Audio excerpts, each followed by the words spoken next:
Officially জানিয়ে দেওয়া হলো আগামী 18ই জুন এস্টেটের পরীক্ষা হচ্ছে না, বদলে এই একই পরীক্ষা হবে 20 তারিখে পূর্ব নির্ধারিত সময়ে এবং পূর্ব নির্ধারিত পরীক্ষা কেন্দ্রেই পরীক্ষাটি নেওয়া হবে।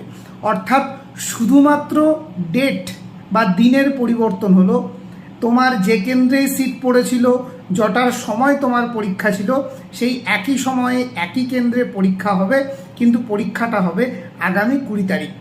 নতুন অ্যাডমিট কার্ড দেওয়া হবে কি না সে বিষয়ে কোনো কিছু জানানো হয়নি। আর এই নোটিফিকেশানটা অফিসিয়াল ওয়েবসাইটে আমি এখনও দেখতে পাইনি, তবে কিছু পেপার কাটিং ঘুরে বেড়াচ্ছে।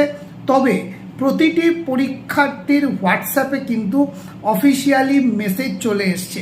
তুমি যদি এস্টেটের 18 তারিখে তোমার যদি পরীক্ষা থেকে থাকে, অবশ্যই হোয়াটসঅ্যাপ চেক করো। আশা করছি কিছুক্ষণের মধ্যে তুমিও হোয়াটসঅ্যাপ পাবে অফিসিয়াল আপডেটের।